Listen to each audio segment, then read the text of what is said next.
모든 지각에 뛰어나신 하나님의 은혜와 평강이 그리스도 예수 안에서 저와 여러분에게 함께 하시기를 축원합니다. 오늘 말씀 제목은 7 곱하기 70은 490이 아니라 제로라는 말씀을 가지고 마태복음 18장 21절 22절 말씀 은혜 나누도록 하겠습니다. 오늘 교회에서 새로 오신 담임 목사님 첫 설교를 하셨는데 너무 많은 은혜를 받은 거예요. 그래서 우리 목사님 교회 잘 청빙을 잘한 것 같다, 잘 모셔온 것 같은데, 그 다음 주에 예배를 드리는데 그 목사님이 똑같은 말씀으로 말씀을 전하고 있는 거예요. 그래서 교민들이 어리둥절했어요. 뭐지? 설교 준비를 하셨나? 말씀 착각을 했나? 날짜를 착각을 했나? 뭐 그럴 수도 있겠지. 그런데 그 다음 주에는 또 똑같은 말씀을 하고 있는 거야. 이거 참 이상하다. 이거 뭔가 잘못돼도 아주 크게 잘못된 것 같다. 그래서 그 다음에 어떤 용기 있는 젊은 청년이 목사님, 그래서 새로운 설교는 언제 하시겠습니까? 이렇게 질문을 했습니다. 그러니까 목사님이 여러분들의 이 말씀이 여러분 삶에 충분히 적용이 될 때까지 이 말씀을 드리겠습니다. 이렇게 했어요.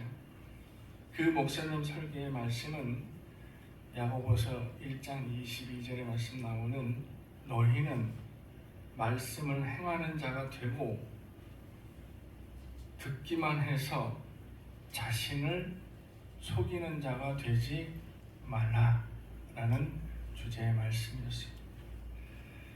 오늘 우리가 배워야 할 하나님의 말씀은 진정한 용서에 관한 말씀입니다.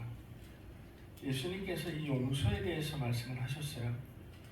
원래는 우리가 히브리서 6장을 나가야 되는데 제가 기도원에서 기도하면서 용서란 단어가 떠올랐습니다. 우리나라가, 우리 교회가, 또 우리 이웃 간의 관계가 지금 이렇게 된 원인이 무엇이 있겠나라고 생각해 보니까 용서라는 단어가 떠올랐습니다. 그래서 오늘 본문 말씀 보면 빚을 많이 지게 된 종이 주인에게서 엄청난 탕감을 받았습니다. 그 내용으로부터 시작이 되는 말씀이에요.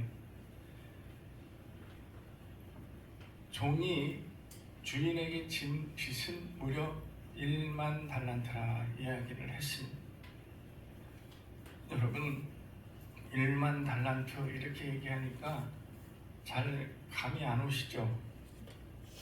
당시 화폐 기준으로, 지금 우리 기준으로 해서 환산을 해서 따져본다면 1달란트의 가치는 6,000데나리온입니다. 6,000데나리온. 이 6,000데나리온 중에 1데나리온은 1일 노동자 8시간 하루 품삯이에요. 이 1데나리온이. 그러면 여러분, 지금 우리 1일 노동자 대충 보면 한 15만원 정도 하죠? 14만원, 15만원, 뭐 더 이상 쳐주는 데도 있고 15만원 정도 본다면 대충 계산을 하면은 약 9억 원의 가치가 됩니다. 9억 원의 가치 중에 1달란트가 9억 원인데, 그런데 1달란트 곱하기 만이라 그러면 9억 원 곱하기 만을 곱하면은 그때부터 이제 계산이 잘 안 되죠. 네. 1조가량 되는 돈을 이 종은 주인에게서 탕감을 받은 거예요. 그렇습니다.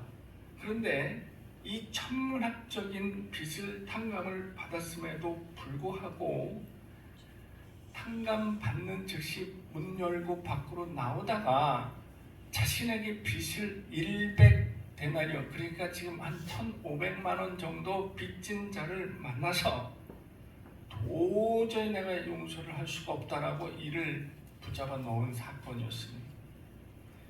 이 사람 이렇게 강팍한 마음을 가지고 있었습니다. 만약에 이건희 회장이 1조라는 빚을 나라의 탕감을 받았는데 지나가다가 자기한테 1,500만 원 빚진 사람 붙잡고 멱살 잡고 늘어진 그런 격이 되었다라는 거예요. 이런 못된 행동을 주변 사람들이 가만 놔두지 않습니다. 주변 사람들이 바로 주인한테 가서 일러 바쳤어요. 저기요, 저 사람이요, 내가 도저히 이해 안 가는 부분이 있습니다 라고 하고 그걸 일러 바쳤습니다. 여러분, 내가 탕감받고 바깥에서 그렇게 한다고 비밀이 있을 수가 없어요. 하나님 앞에서는요, 비밀이 있을 수가 없습니다.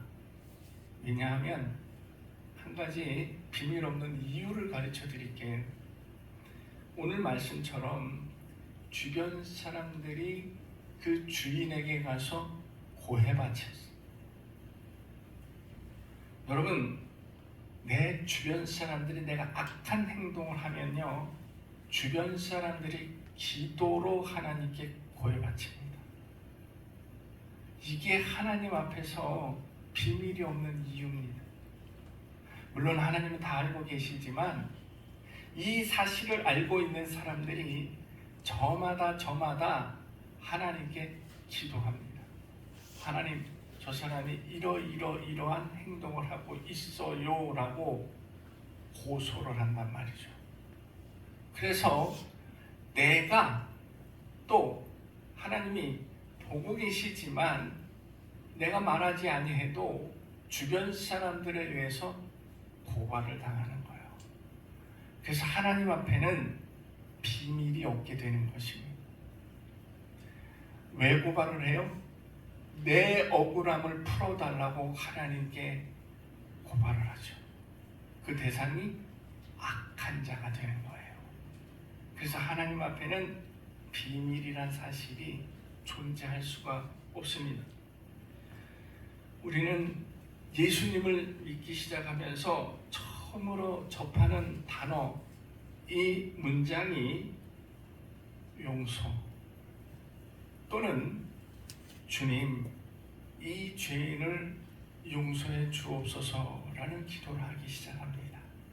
그래서 이 용서라는 단어와 용서를 구하는 기도가 굉장히 익숙해지고 우리도 자주 사용을 하게 됩니다. 누가복음 17장 4절에 보면은 이렇게 말씀을 하십니다. 하루에 7번 죄를 짓고 돌아와서 다시 나에게 내가 잘못했어, 나 용서해줘 라고 하루에 7번을 그렇게 용서를 구한다면 다 용서해 주라 라고 기록이 되어 있습니다. 좀 왼수 같은 게 또 나한테 잘못해놓고 와가지고 또 나한테 용서를 구하고 또 뭐라고 이렇게 할 필요가 없다라는, 와서 나에게 손을 내밀고 나에게 용서를 구한다면 주님께서는 용서해줘 라고 말씀을 전해 주셨다라는 거예요. 그런데 예수님께서 그렇게 하루에 7번씩이라도 용서를 구하면 용서해주라 라고 말씀을 하셨는데 절대로 용서받을 수 없는 사람이 존재합니다. 성경에는 용서받을 수 없는 자들이 누구다 라고 기록을 하고 있습니다. 마태복음 12장 31절 32절에는 성령 모독죄와 성령 회방죄에 대해서 기록을 하고 있습니다. 성령을 모독하는 자, 성령을 회방하는 자는 절대로 용서받지 못한다. 누가복음 3장 29절에는 누구든지 성령을 모독하는 자는 없어지지 아니하는 죄를 범하는 것이다. 이는 뭐예요? 영원한 죄가 된다라는 얘기입니다. 절대로 없어지지 않는 영원한 죄를 범하고 있다라는 것입니다. 그래서 내가 이단에 빠지고 이단의 계계에 빠져서 또 이단이 말하는 대로 명령하는 대로 나가서 포석을 하고 이런 죄가 무섭다는 이유가 바로 그 얘기예요. 신천지가 저를 찾아와서 너희들은 지금 성령 모독을 하고 있고 성령을 회방하는 죄를 범하고 있다라는 사실을 얘기했음에도 알고 있습니다 라고 얘기를 하는 거예요. 이건 더 나쁜 거예요. 제가 그렇게 얘기했는데 본인들이 알고 있대. 그런데 본인들은 절대로 성령을 회방하거나 모독하는 행위를 하지 않는다고 굳게 믿고 있는 거예요. 뭐요? 왜? 그들의 교리에 따라 그들이 교육하는 것 때문에 그들은 그런 영원한 죄를 범하지 않고 있다라고 생각하고 있는 거예요. 그렇다면 성경에서는 실제적으로 용서받지 못한 자가 누가 있는가? 대표적인 사람이 있습니다. 영원히 사함을 받지 못한 대표적인 사람이 십자가 위에 한편의 강도였습니다. 여러분 다 기억하시죠? 네, 양쪽에 두 강도가 있었습니다. 한편의 강도는 네가 세상을 다 구한다며. 근데 왜 십자가에 올라가 있어? 당신도 내려오고 나도 내려오면 되잖아. 능력 있다며. 라고 조롱하면서 저주를 내립니다. 여러분 성경을 보세요. 이때 주님께서는 아무런 말씀을 하지 않으셨습니다. 그러나 한편의 강도가 이 강도를 꾸짖으면서 너는 눈이 없어, 발이 없어, 귀가 없어. 저분이야말로 세상에 가장 존귀하신 분이고 가장 위대한 일을 하셨는데 죄 없이 십자가에 달리신 분이 바로 저분이야. 어찌 그렇게 막말할 수가 있어? 라고 꾸짖으면서 주님, 혹시 저도 당신의 나라에 갈 수가 있겠습니까? 떨리는 마음으로, 두려운 마음으로 질문을 했을 때에 그때 예수님께서 너와 내가 낙원에 있으리라. 한편의 강도가 얘기했을 때는 아무런 응답이 없었다는 거예요. 그러나 자신을 회개하고 그리고 내가 예수를 믿기 시작한 그 대답에는, 질문에는 주님께서 확실한 응답을 주셨다는 말씀입니다. 우리가 예수를 믿기로 작정함으로써 그때부터 우리는 죄에서 자유를 얻고 구원을 받았다는 것, 확신을 갖게 됩니다. 그런데 여러분, 착각하지 마세요. 우리가 죄를 지었음에도 내가 믿는다는 것 때문에 그 죄가 저절로 깨끗해지는 마술을 부리지는 않습니다. 내가 믿으니까, 그러니까 나는 믿음으로 인해서 어떠한 죄도 다 용서를 받고, 그리고 내가 그냥 믿는 이유 하나만으로 이 죄는 저절로 탕감을 받을 수 있겠지. 저 사람들보다는 내가 좀 낫겠지. 이것은 착각이었습니다. 예수님을 믿는다는 이유 하나만으로 어떤 죄를 지어도 무방하고, 예수님 때문에 내가 어떤 죄를 반복해서 계속 지어도 괜찮다는 이런 마술은 존재하지 않습니다. 여러분, 70번에 70번은 490번입니다. 그죠? 그렇습니다. 지금 우리는 77번에 70번에 용서를 받고 있는 중이었습니다. 그러니까 여러분, 우리는 실제로 용서를 받고 있는 진행 중에 있는 그 과정 중에 있는 거예요. 내가 깨끗해진 게 아니라는 거죠. 우리는 지금 예수님 앞에서 7번에 70번의 죄를 용서를 받고 있는 사실이에요.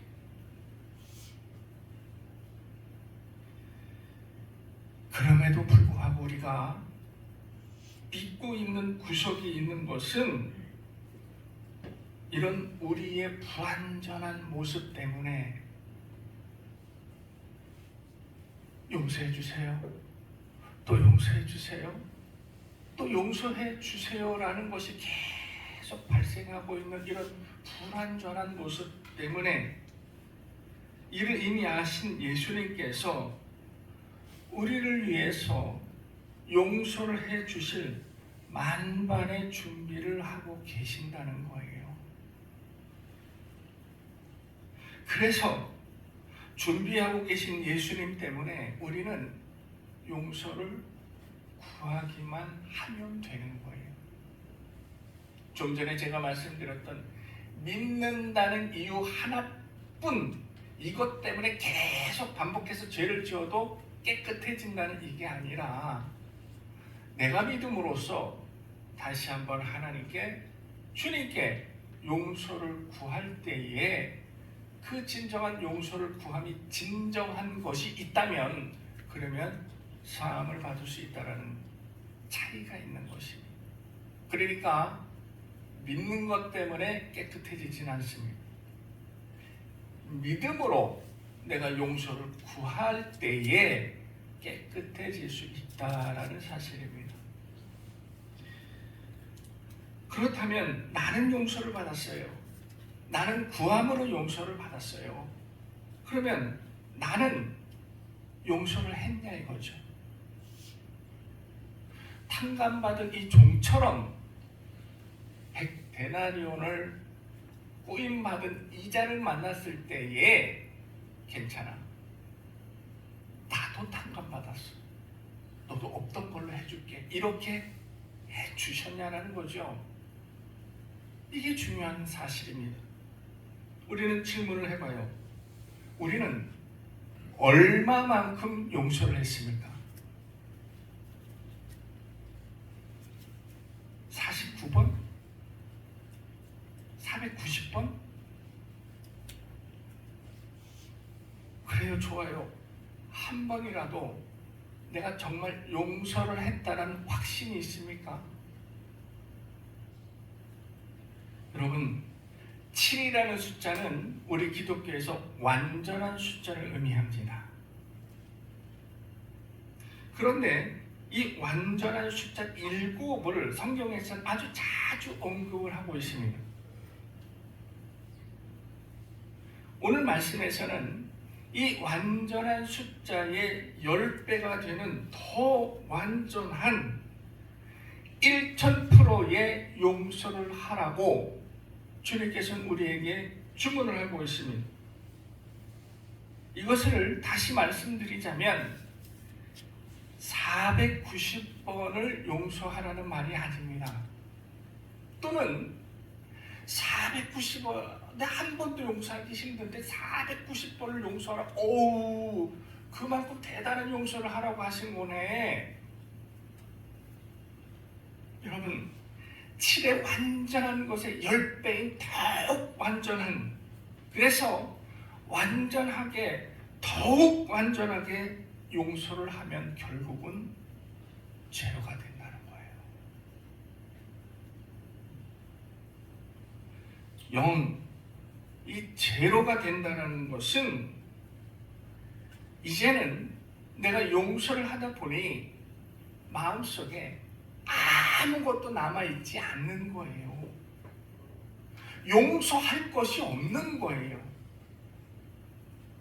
7을 했더니 아무것도 남아있지 않네? 앙금이 전혀 없네? 그래서 나를 용서해 줄 수 있겠니? 라고 할 때 나 너한테 용서할 거 없어. 이미 다 끝났어. 난 깨끗한데 괜찮아. 라는 마음을 소유하게 되는 거예요. 7번에 70번은 완전을 더욱 완전하게, 그래서 죄로가 될 수 있게. 490번이 아니라는 거예요. 이 결론을 어디에서 우리가 알 수 있느냐? 18장 35절 말씀을 보면,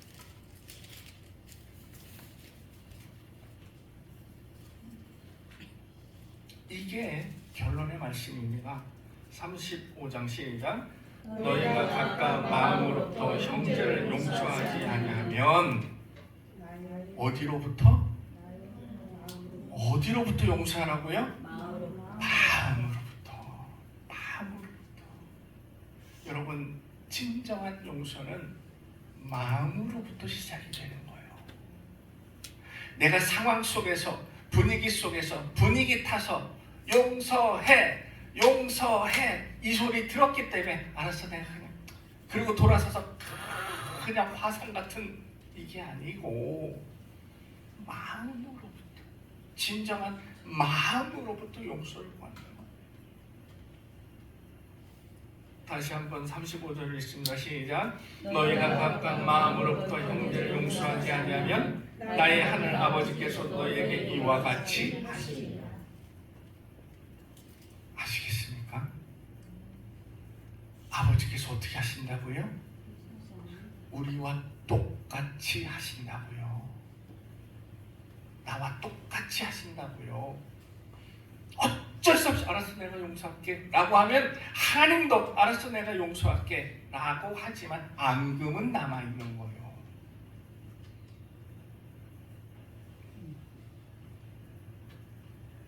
여러분, 그래도 목사님 분하고 억울해서요, 분하고 억울해서 라고 한다면, 이렇게 생각하시오. 성령을 회방한 죄로 영원히 사라지지 않는 그런 죄를 범한 것도 아니고, 예수님 왼편의 십자가의 강도처럼 죽을 죄를 범한 것도 아니고, 성령을 모독한 것도 아닌 그런 죄를 내가 용서 못할 이유가 있을까라고 한번 생각해 보십시오. 사람을 죽고 살리는 것도 아닌데 내가 용서하지 못하는 이유가 뭔가를 먼저 한번 생각해 보십시오. 그러면 백발백중 내가 분하고 원통했기 때문에 용서하지 못하는 거예요. 나 때문에 나를 용서하지 못하는 거지, 주님이 생각하면 용서 못할 일이 전혀 없다는 사실.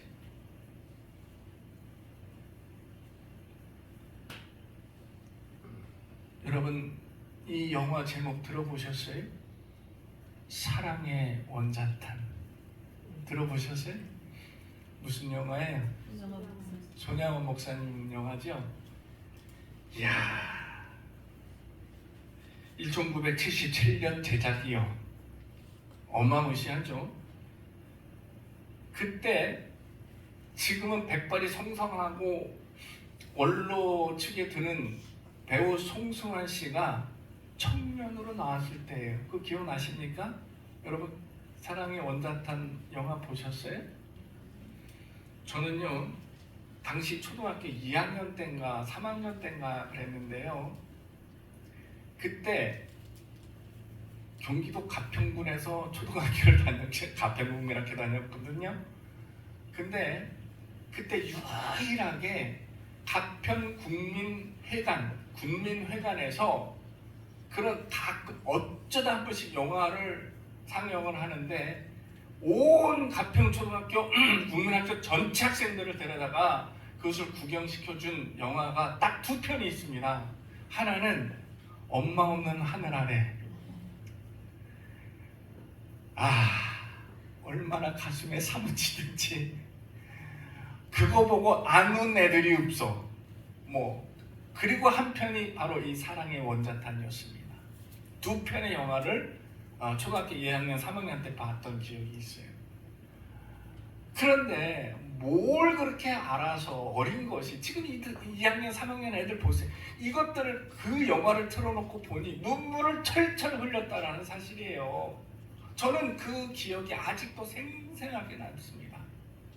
그 기억의 그 한편의 그 장면들이 문득문득 생각이 나요. 막 송승환이가 비 오는 날 바위에 손을 얹고 막 이 손을 저주하면서 돌로 막 내리찍던 그런 내가 왜 그렇게 행동을 했는지 처절하게 후회하고 반성했던 그런 그 영화를 보면서 송승환이 얼마나 저주를 했는지 몰라요. 송승환이 누군지도 모르고 나는 저 자식의 피를 보고 싶단 말이야. 나 아직도 이 대사가 남아있어요. 초등학교 3학년 때 그 영화를 보고 그 아들을 이제 총살을 하면서 송승환이 했던 대사였어요.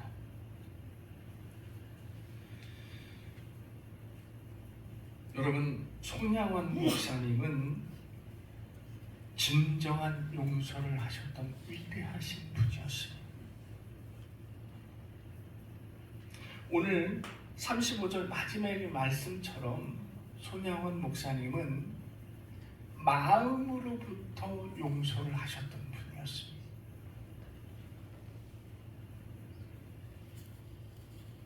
이 진정한 용서라는 것을 목사로서 정말 예수님의 말씀을 실천을 하셨던 분이었지요. 그런데 여러분, 우리는 이런 큰 용서는 아니더라도 내가 용서하기 위해서 하나님 앞에 엎드릴 줄 아는 사람이 되어야 된다는 거죠. 주님, 나 억울하고 분통해서 못 살겠어요. 그런데 이를 용서할 수 있는 마음을 허락해 주십시오. 오늘 말씀처럼 내 마음으로부터 용서할 수 있는 마음이 일어날 수 있도록 주님 허락해 주십시오. 오늘 결론의 말씀이 용서라는 거는요, 제가 용서해 줄게. 용서했습니다. 괜찮아요? 네. 라는 이런 가짜 영수증을 내밀어봤자 소용없다라는 것을 알아야 합니다. 우리가 하나님께 용서받은 분량의 10분의 1, 아니 100분의 1만이라도 진정한 용서를 하는 모습 누구에게 보여드려야 돼요? 하나님께 보여드려야 돼요. 내가 용서받은 거 100분의 1, 1000분의 1만큼이라도 진정 마음에 수르는 용서로 하나님께 보여드려야 된다. 우리는 한 주간 오늘 말씀을 붙잡고 진정한 용서가 뭔지, 마음으로부터 일어나는 용서가 뭔지, 하나님 진정한 용서를 할 수 있게 도와주세요 라고 기도할 수 있는 저와 여러분의 행복한 한 주간이 되기를 주님의 이름으로 축원합니다. 기도합니다.